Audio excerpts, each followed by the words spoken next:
Assalamualaikum warahmatullahi wabarakatuh. Perkenalkan, saya Faras Naufal Majid. Pada video kali ini saya akan menjelaskan tentang tugas project UAS mata kuliah Information Retrieval mengenai text mining, di mana pada text mining itu sendiri terdapat proses scraping data, pre-processing data, kemudian term weighting, serta klasifikasi data. Pada kesempatan kali ini saya akan menggunakan bahasa pemrograman Python di Google Colab. Langkah pertama yang dilakukan yaitu scraping data ya. Jadi pertama-tama kita buka dulu Google Colab seperti dapat dilihat di layar, yaitu dibuka colab.research.google.com. Kemudian setelah masuk ke Google Colab, kita akan konekkan dulu Google Colab, runtime Google Colab tersebut ke komputer kita. Setelah kita connect, nanti kita akan baru bisa proses. Ya, setelah connect maka akan muncul RAM dan disk seperti pada gambar. Kemudian library pertama yang kita install yaitu Google Play Scraper, di mana Google Play Scraper ini berfungsi untuk seperti namanya, yaitu scraping pada data di Google. Setelah hijau seperti ini berarti menandakan bahwa prosesnya tersebut selesai. Kemudian yang kedua yaitu kita ambil library tambahan seperti Pandas, kemudian dan NumPy. Pandas sendiri merupakan library untuk pengolahan data. Kemudian untuk NumPy sendiri merupakan scientific ya, jadi dia lebih ke kalkulasi. Kemudian setelah melakukan proses import library yang digunakan, langkah selanjutnya yaitu kita melakukan pengambilan data dari Google Play tersebut. Jadi kita langkah awalnya yaitu scraping ya. Pada kesempatan kali ini saya akan melakukan scraping data di aplikasi Google, yaitu Peduli Lindungi.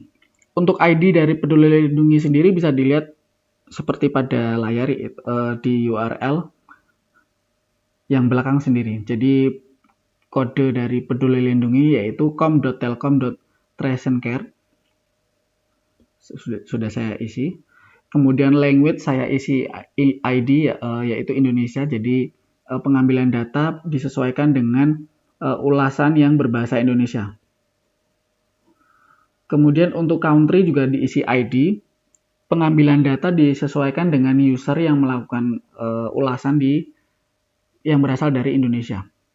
Kemudian untuk sortirnya atau pengurutannya saya berdasarkan relevansinya, bukan berdasarkan yang terbaru ataupun yang lainnya. Untuk pemilihan count sendiri di sini artinya adalah pengambilan data berapa jumlahnya. Jadi di sini saya menentukan 125 record, maka yang diambil nanti akan sebesar 125 record. Kemudian untuk filter score ini maksudnya adalah pengambilan data berdasarkan rating bintang yang diberikan. Jadi di sini saya memberikan rating bintang 1 karena saya ingin nanti bisa kalau diisi non, nanti dia akan random. Jadi antara 1 sampai 5 nanti dia memilih. Di sini saya 1. Kemudian bisa kita run. Ya, sudah selesai ya, karena memang kebetulan data atau record yang dibutuhkan tidak terlalu banyak, yaitu sebanyak 125. Data tersebut bisa kita lihat di kolom pada proses ini. Ya, jadi ada beberapa atribut atau kolom ya. Jadi review ID, kemudian username, user image, content, kemudian score, thumbs up count, review created version, add, reply content, dan lain sebagainya. Ini masih banyak ya, jadi ada sekian ya, seperti ini. Setelah itu bisa kita lakukan length, ini maksudnya adalah length ya, panjang ya. Jadi ada 125 record. Kemudian bisa, karena banyaknya atribut atau kolom di atas, bisa kita filter saja apa saja atribut yang sekiranya dibutuhkan. Ini untuk menampilkan ya, karena head itu untuk menampilkan suatu variabel. Jadi username, score, add, dan content. Apabila hanya atribut tersebut saja yang ditampilkan maka akan muncul. Setelah itu kita bisa filter kembali kira-kira kolom atau atribut apa saja yang dibutuhkan untuk proses selanjutnya. Di sini saya membutuhkan nilainya, yaitu skor, yaitu bintang tadi ya, bintang 1. Kemudian isi dari review atau ulasan tersebut. Kemudian bisa kita simpan data tersebut menjadi file CSV. Lalu kita save menjadi folder internal dari Google Scraper ini atau Google Colab ini. Setelah itu nanti akan muncul ya di sini. Lalu bisa kita download. Setelah selesai dilakukan pengambilan data atau scraping data, maka kita akan mendapatkan data sebanyak 600 data. 600 data ini terdiri dari 150 data berlabel negatif dengan bintang 1, 150 data dengan bintang 2, 150 data dengan bintang 4, serta 150 data dengan bintang 5. Semua data tersebut saya gabung menjadi satu di satu file CSV, kemudian saya beri label secara manual, yaitu positif dan negatif. Setelah ini kita akan melakukan langkah selanjutnya, yaitu pre-processing. Dalam tahap pre-processing data, tentunya akan melalui beberapa proses. Yang pertama kita yaitu konekkan terlebih dahulu runtime dari Google Colab ini ke komputer kita. Kemudian kita akan melakukan import library yang dibutuhkan. Dalam hal ini yaitu meliputi string, pandas, dan numpy. Setelah proses input data atau input library sudah selesai dengan ditandai dengan hijau seperti ini, execute complete, kemudian kita upload file yang dibutuhkan tersebut ke dalam runtime dari Google Colab tersebut. Seperti yang diketahui bahwa Google Runtime ini bersifat online, jadi di saat kita sudah disconnect dari runtime tersebut, maka kita akan perlu mereset lagi sehingga proses-proses yang sebelumnya sudah dilakukan akan perlu dilakukan ulang. Lalu kita lakukan upload file dari yang sudah diupload ke Google Runtime tersebut ke dalam lembar kerja. Kemudian langkah pertama yang dilakukan yaitu case folding. Case folding ini merupakan menyamakan huruf dari A hingga Z, sehingga proses yang dilakukan itu merupakan penghapusan tanda baca serta merubah huruf menjadi lowercase atau huruf kecil semua. Proses tersebut sudah selesai. Kemudian yang kedua yaitu proses tokenizing. Proses ini merupakan tahap pemberi batas kata, yaitu dengan koma. Sehingga proses ini dilakukan setelah proses case folding selesai dilakukan. Kemudian tahap selanjutnya yaitu filtering. Pada tahap filtering yang dilakukan adalah proses stop word removal. Tujuannya adalah menghilangkan kata yang tidak relevan agar memudahkan bahasa pemrograman agar prosesnya itu lebih efisien dan cepat. Kemudian proses stemming. Proses stemming ini menggunakan database sastrawi. Gunanya adalah mengelompokkan setiap kata yang memiliki makna yang sama. Jadi setelah dilakukan proses sebelumnya yaitu filtering, di mana kata sudah menjadi seperti kata baku, kemudian dilakukan stemming. Stemming ini untuk merubah kata menjadi baku. Tadi untuk filtering itu menghilangkan kata yang tidak relevan atau tidak memiliki makna. Untuk stemming ini mengklasifikasinya kata-kata tersebut menjadi makna yang baku. Proses ini membutuhkan waktu yang cukup lama, jadi kita tunggu terlebih dahulu.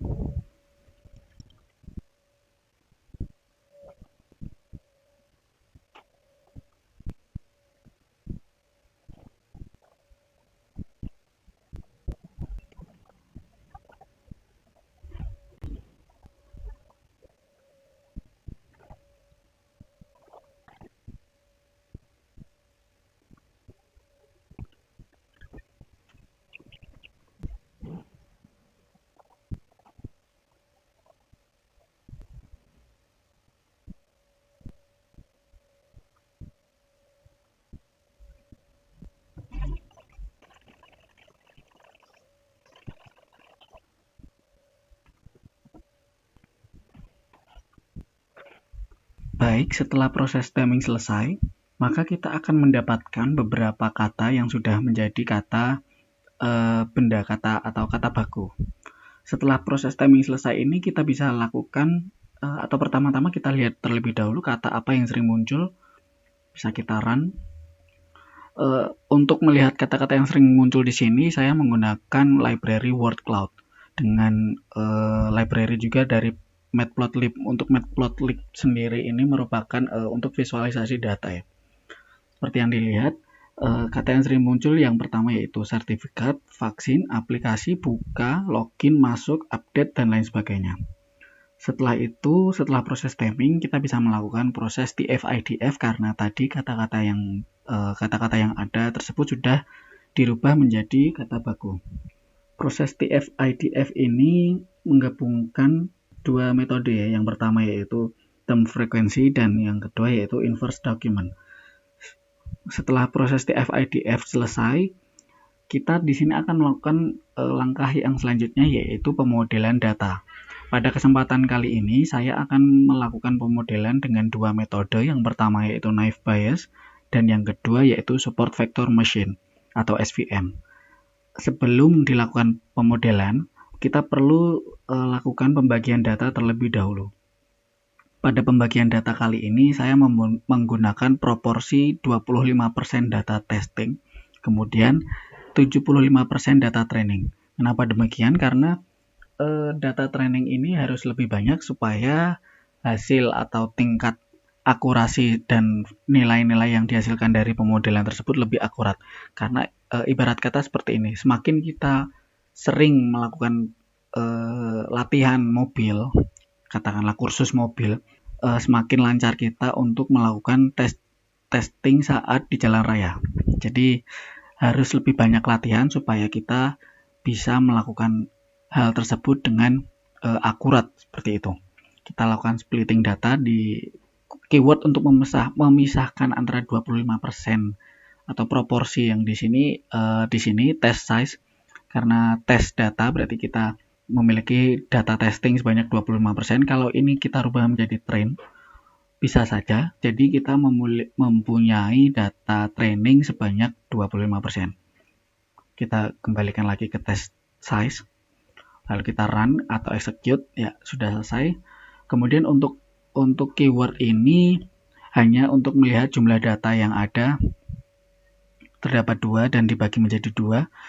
Kemudian tidak perlu melakukan oversampling ataupun undersampling karena kedua fungsi dari oversampling maupun undersampling di sini merupakan untuk penyeimbangan data. Jadi misal ada data yang kelebihan, maksudnya ada salah satu data random. Jadi pengambilan datanya itu tidak disesuaikan dengan skor atau bintang yang ada. Jadi random. Jadi misal ternyata hasilnya adalah positif yang lebih banyak dan negatif itu lebih sedikit, maka kita perlu lakukan oversampling ataupun undersampling ini. Setelah kita split data, maka kita akan bisa melakukan pemodelan data. Yang pertama tentunya kita lakukan pemodelan naive Bayes terlebih dahulu. Ya, sudah selesai. Seperti yang bisa dilihat, hasil pemodelan dari naive Bayes yaitu menghasilkan tingkat akurasi sebesar 76%. Maksud dari akurasi sendiri yaitu mengukur tingkat akurasi kebenaran dari hasil perhitungan suatu model, dalam hal ini yaitu naive Bayes. Kemudian presisi sendiri menghasilkan 76%. Maksud dari presisi yaitu tingkat akurasi antara data prediksi yang diminta dengan hasil data prediksi yang diberikan oleh perhitungan model. Kemudian ada recall sebesar 82%.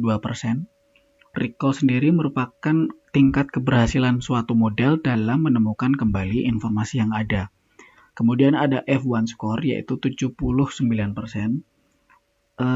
F1 score sendiri merupakan perbandingan rata-rata atau average dari presisi dan recall. Kemudian ada juga tahap evaluasi yaitu confusion matrix. Pada confusion matrix kali ini memiliki 67 predicted label ya. Jadi TP atau true positive sebanyak 67, artinya data yang diprediksi positif dan data aktual yang ternyata benar sesuai prediksi itu mencapai 67%.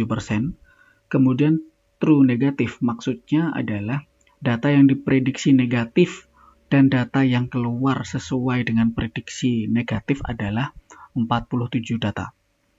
Kemudian untuk false negatif ini data yang tidak sesuai. Jadi diprediksi positif tapi ternyata data yang keluar adalah negatif. Begitu juga dengan yang atas yaitu diprediksi positif namun data aktualnya yaitu negatif. Kemudian selanjutnya kita lakukan pemodelan support vector machine. Kita bisa run. Seperti yang dilihat kita mendapatkan akurasi sebesar 80%, kemudian presisi sebesar 83%, recall sebesar 80%, dan F1 score sebesar 81%. Untuk tahap evaluasi yaitu confusion matrix, seperti halnya pada naive Bayes ya, mirip-mirip. Yang pertama predicted label atau true positif. Ini menghasilkan nilai atau 66 data yang diprediksi positif dan data aktualnya benar. Kemudian ada true negatif di mana data ini diprediksi negatif dan data aktualnya juga negatif.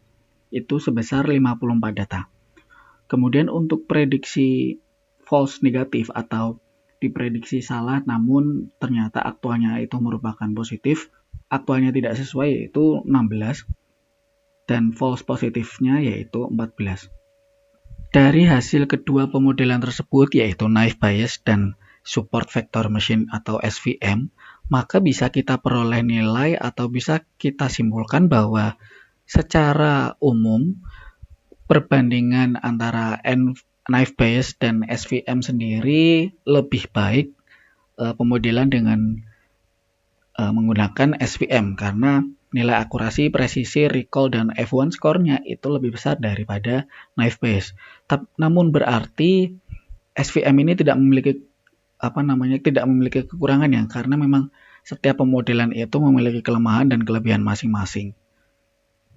Jadi demikian informasi atau video kali ini saya buat untuk memenuhi project UAS, tugas dari Information Retrieval. Terima kasih sudah menonton. Wassalamualaikum warahmatullahi wabarakatuh.